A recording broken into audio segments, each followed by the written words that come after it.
If you are someone who cares about the world you live in and are interested in that elusive thing called the truth, if you're interested in true personal transformation through the truth, then maybe this is the show for you. Our world is filled with violence, bombings, acts of terror, trauma. In watching or reading the news, we almost start to think this is the normal way things are supposed to be. What I think happens is that people watch the news, say CNN, Fox, or NBC, and they get to a point where they can't take it anymore. And then they just tune out. It's too confusing, too violent, too negative. You start to wonder, why put that into my life? Tuning out from the political is part of a larger symptom, the spread of a sense of hopelessness. Many people can feel this, even if they can't always see it or put it into words.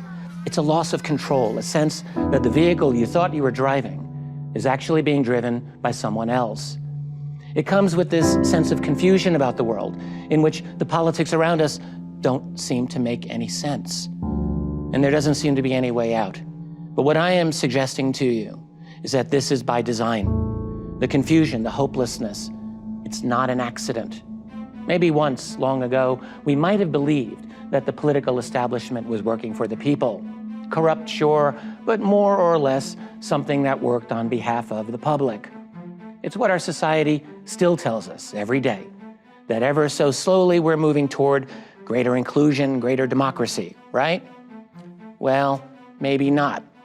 The confusion and hopelessness are no accident, and there is a reason for this. So this is a series on false flags and covert operations. Two questions probably come to mind. First, what's a false flag? And secondly, how do false flags and covert ops relate to what I've just been talking about? Well, let's talk about false flags and what they are. Most basically, a false flag is an action done by a person or usually a group, say a government or an intelligence agency, that's then blamed on someone else, like, terrorists, which is then used to justify things that could not otherwise be justified, like passing authoritarian laws or justifying military invasions and financial takeovers of nations, like Afghanistan, Iraq, Libya, Ukraine, or Syria. It can even be used for something as straightforward as diplomatic pressure and propaganda victories. For instance, we now know that America's CIA has the ability to conduct cyber attacks and leave phony cyber fingerprints that would implicate another nation. Pretty slick. Undoubtedly, there are other nations with similar capabilities. False flags are a genuine phenomenon. They are real. Sometimes people will try to tell you that false flags are tinfoil hat territory, but in fact, as you will see in this series, there have been many verified false flags. Now we turn to the pirates. It's from these fellows of history that we actually get the phrase false flag. The term itself goes back to early maritime history, particularly when pirates would use the flags of other countries to lure commercial vessels.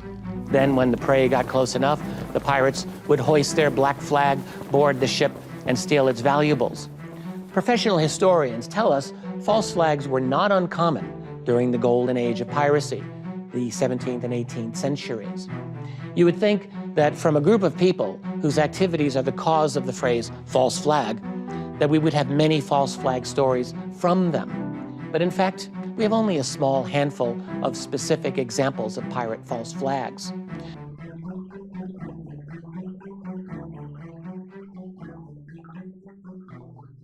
Well, it turns out that the pirates in those days had more honor than the agencies of today that do false flags. At least when the pirates stole your treasure, you knew it was them. Today's perpetrators of false flags certainly don't make it so easy to pinpoint them.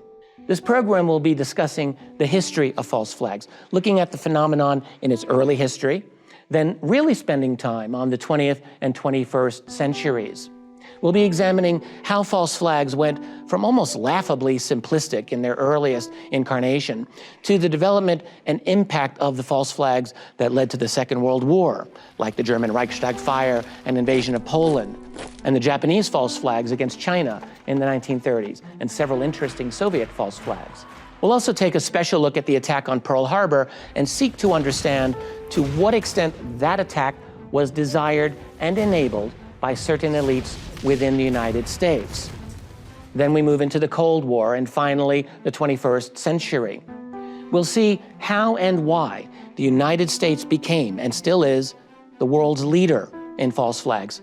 How false flags have become increasingly directed against domestic populations, whether through the FBI's COINTELPRO of the 1950s and 60s, the infamous Operation Gladio, the infamous Chinese Cultural Revolution, or the creation of patsies by intelligence agencies in our own era.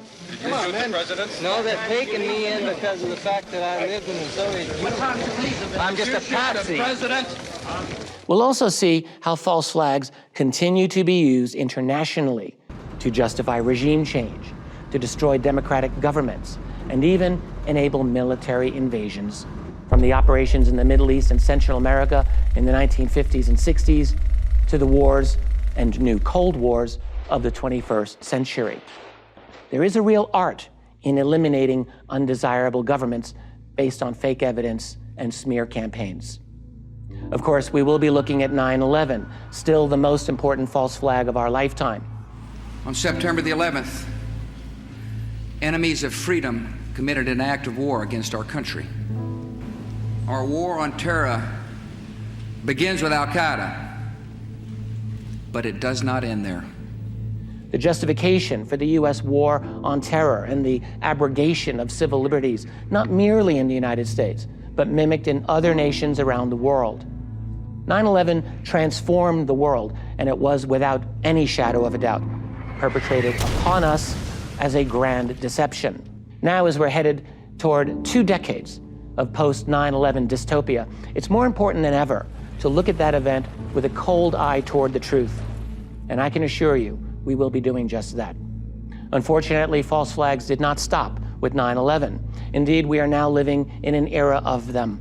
The bombings, the shootings, the setup jobs on innocent people, and even the never-ending health scares, each designed in its own way to induce fear and to expand control over citizens, something that we will try to alleviate in this series through critical examination of how false flags are carried out. It concludes that Iraq has chemical and biological weapons, that Saddam has continued to produce them, that he has existing and active military plans for the use of chemical and biological weapons, which could be activated within 45 minutes, including against his own Shia population, and that he is actively trying to acquire nuclear weapons capability.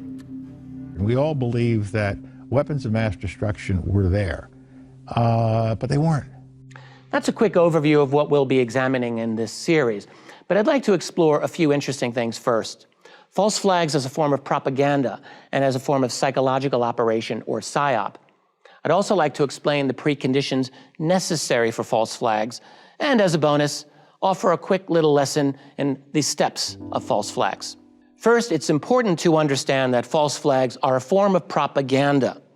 After all, propaganda is nothing more than a language of deception and manipulation in order to persuade people to support a particular position. There are many levels of propaganda in our world, from the basic forms of cultural conditioning you get in school, to the incessant cultural distractions that tell you to look over here at the next shiny new trinket, to the news media that's owned by a very few massive corporations that select and spin information in extremely self-serving ways by which they omit nearly all the genuinely important news developments of our world. Several people have been killed. The men murdered that soldier. Trying to drive a class warfare. Bomb crews worked outside looking for explosives. Indeed, those first few levels of propaganda, cultural conditioning, cultural distractions, and news media control, easily account for most of the mind manipulation that allows powerful elites to get their way.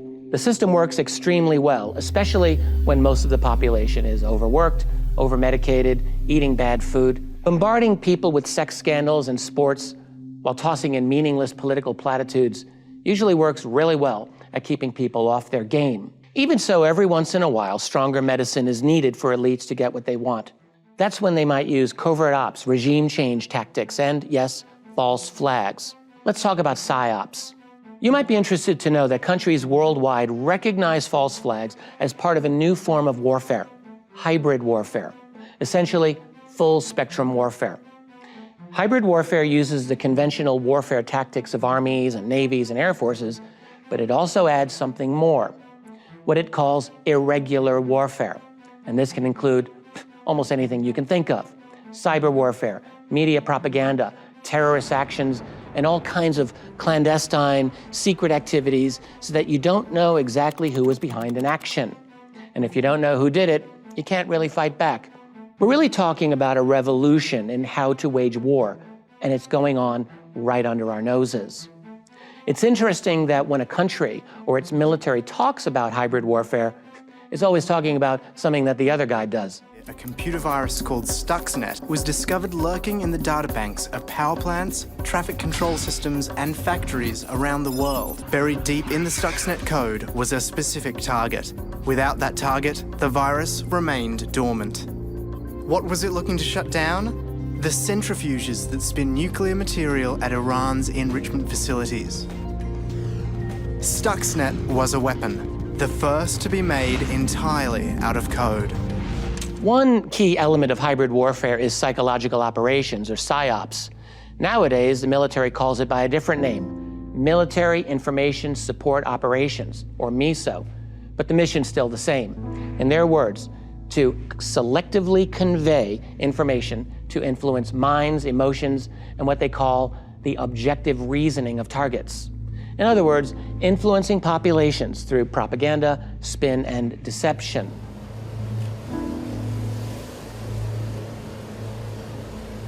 The military and intelligence community practice three kinds of PSYOPs: white, gray, and black. White PSYOPs are straightforward. These are openly acknowledged statements or actions of the government, or at least are attributed to a source associated closely with that government. They would reflect an official viewpoint, like a statement by the president or a government official. That doesn't mean that they're truthful, by the way. After all, presidents can be pretty good at lying.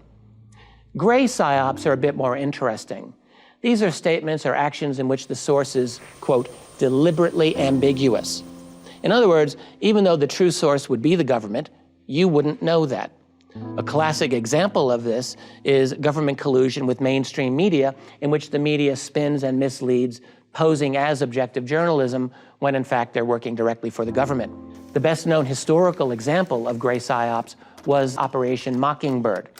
Do you have any people being paid by the CIA who are contributing to the national news services, AP and UPI?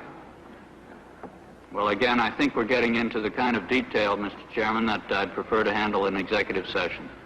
This ran from the 1940s through the 1970s and involved the secret collaboration of hundreds of American journalists with the CIA. This might involve journalists conducting espionage for the CIA while in a foreign country. It might involve planting false stories. It might involve controlling editorial policy. Ask yourself what you could do with hundreds of mainstream journalists secretly on your payroll.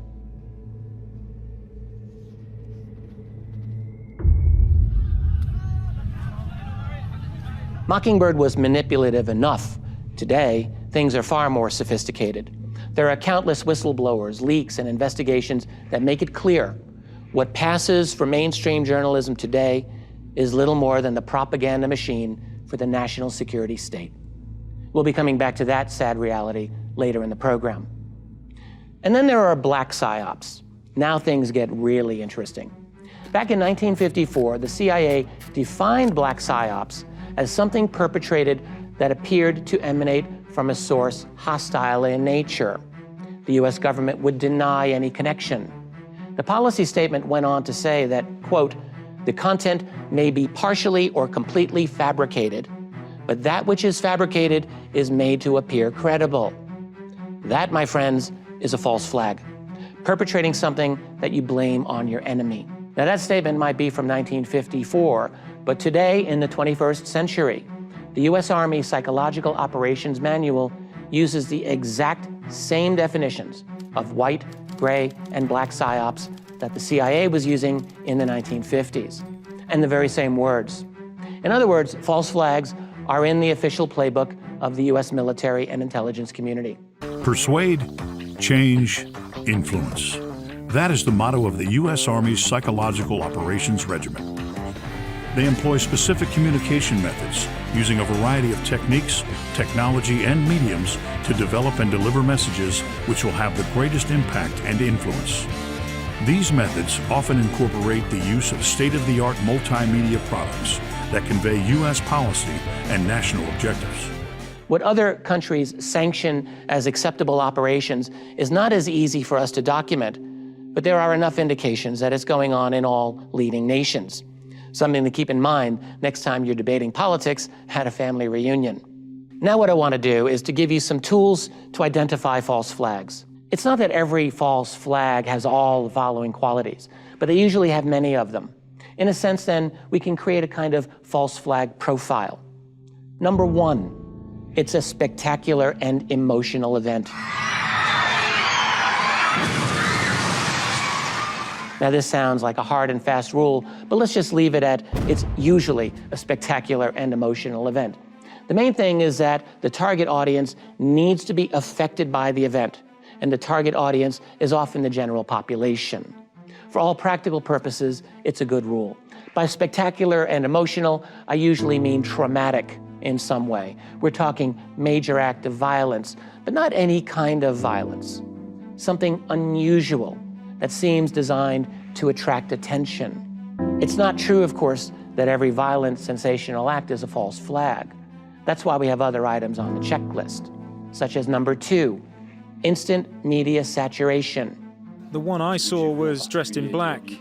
He seemed very young. Là, on a vu moi j'ai vu deux jeunes, pas plus de 25 ans, avec des kalachnikovs. Just like item number 1, this doesn't mean automatically that we're talking false flag. However, when combined with number 1, that is, when we have a spectacular, traumatic event followed by instant comprehensive media coverage, then we need to start paying close attention to what's happening. Regarding media coverage, it's helpful to distinguish between powerful state-sponsored or state-friendly media compared with smaller independent sources. In other words, when we find the major media organizations all covering the event in the same way right out of the gate in a manner that is clearly friendly to state interests, we need to sit up and pay close attention. If you look carefully, you will sometimes find local or independent news sources that have different information, sometimes critically important information that's different. This will only happen in the immediate aftermath of the event. In the case of a genuine false flag, this happens because they aren't in the club, so to speak, and they're not in on the fix. We should also note that the major media outlets will often be out in front of government action, that is, proposing, or at least opening the door for the very measures that the government apparatus will soon be proposing, typically either new restrictive laws or military action. And that leads us to item number 3. The case is quickly closed. Sources are telling CNN that there are, quote, good indications that people with links to the Osama bin Laden organization are responsible for today's attacks. Once this happens, we really need to be suspicious. Because in real life, investigations are messy. They can be filled with false leads and rabbit holes that don't go anywhere. But in the case of a false flag, this doesn't happen. Instead, within days, sometimes one day, think of 9/11 or Lee Harvey Oswald, the official verdict has been rendered, and apparently there's no need to continue an investigation. We're already informed by authorities that we know who committed the crime. In all cases where a false flag has been perpetrated, the major media outlets will refuse to question the authorities, will refuse to question the official narrative. Then item number 4. Item number 4 of a false flag is having a convenient scapegoat. Es ist eine kleine, wurzellose internationale Clique, die die Völker gegeneinander hetzt, die nicht will, dass sie zur Ruhe kommen. Es sind die einzigen, die wirklich als internationale Elemente anzusprechen sind, weil sie überall ihre Geschäfte betätigen können. Often the individual or group identified with the attack are well chosen and useful for immediate political purposes. Whether we're talking about the Nazis using Poles or communists in their false flags, Stalin using fictitious reactionaries during the purge of the 1930s, or the use of white supremacists and Muslims more recently, the false flag will use a patsy or a scapegoat that's identified with a group or a nation currently being demonized. This will then directly lead to item number 5, decisive and negative government action. And of course, that's the whole point of the business. Terrorism and serious crime are a tiny subset of the possibilities that you could use this information for. Such an action, always supported by a compliant media machine, will inevitably lead to one of two things, and sometimes both at the same time. First, an erosion of citizen rights in one form or another. This is nearly always done in the name of safety and protection, but it inevitably leads to greater police powers or other forms of regulatory power by the state. And then secondly, the false flag, especially if it's done internationally, can lead to an invasion of another country that could not ever otherwise be justified. And this has happened quite a few times. And if not an invasion, something perhaps even more popular, regime change. I'll have a lot more to say about the art of regime change in future episodes, but for now I simply want to mention that creating a fake revolution to switch out an undesirable government has perhaps become more preferred than old-fashioned invasion or even military coup. Giving the pretense of democratic uprising always has its advantages.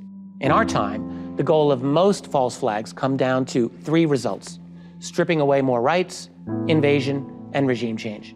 A good investigator can usually determine if any of these were in the works or at least actively desired before the false flag took place. And if so, we might just find some leading suspects. Then there's item number 6, important anomalies and questions. And this one is key. The latest building collapse in New York, you might have heard a few moments ago, was talking about the Salomon Brothers building collapsing. And indeed it has. It seems that this was not a result of a new attack. It was because the building had been weakened. As you can see behind me, the Trade Center appears to be still burning, completely disappeared now, and New York is still unable to take on board what has happened to them today. A false flag, no matter how well pulled off, will usually leave behind clues to a smart investigator. When there are serious discrepancies raised in the aftermath of a shocking event that instantly spurs dramatic government action, we need to ask a logical question. Was the government itself guilty of the act it supposedly is protecting us from? Besides, the thing is, no matter how good the false flag profile may look, it doesn't mean very much until resourceful investigators get their hands dirty and investigate. Simple as that. They called themselves the Citizens Commission to Investigate the FBI. They went down this corridor, past the local draft board, and somehow got through this door into the FBI office and stole all the files, documents, and correspondence there. Recent events have given more indication of the extent of government snooping on civilians. There's always one other fundamental question we need to be asking about dramatic events that make the headlines, and that is item number 7, who benefits? Dick Cheney said it would be a bad idea, and that's why the first Bush didn't go into Baghdad. Dick Cheney then goes to work for Halliburton, makes hundreds of millions of dollars as their CEO. Next thing you know, he's back in the government. It's a good idea to go into Iraq. He goes on to point out that 9/11 offered an easily exploited opportunity for Cheney to help mastermind an Iraq invasion and make a pile of cash. Basic questions we must always be asking ourselves. Does this alleged terrorist action, or whatever it is, give a clear benefit to any government, any corporation, or financial institution? We need to look behind the headlines and what we are clearly being pressured to think. If there's a major beneficiary, we need to be aware of it. Throughout our history, there have always been a privileged few, but not like today. Today, a very tiny group of people and their corporations are looking to own all the water, all the minerals, all the natural resources, all the genetically modified foods, all the public services that were formerly administered by governments. They are moving to take all of it and manage these for their profit. Today, the 8 wealthiest people in the world have as much money as the poorest half of the entire human race. 8 people owning as much wealth as nearly 4 billion people. It's really not that complicated. When so few people and their corporations are moving so far ahead of the rest of us in terms of ownership of everything worth owning, they will do everything possible to keep us out of the way while they do it. They will influence governments around the world, especially the most powerful. They will ensure the passage of corporate-friendly laws that will cement their position forever. And they will definitely control the television news and entertainment system, making sure that whatever messages come through the channels of your TV or your local newspaper are friendly to their interests. But if these people are going to take everything worth taking in this world, they can't simply tell you what they're up to. After all, you and I might have something to say about that. So they must rule by deception, by confusion, by spin and propaganda.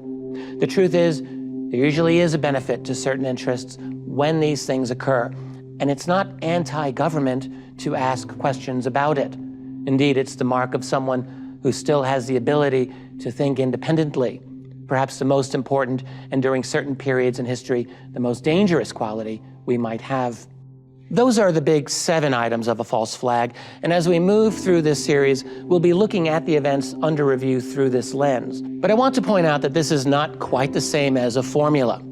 There are patterns to look for, but we need to remind ourselves that this phenomenon is ever-changing. In the modern era of false flags, for instance, there are other developments to look for.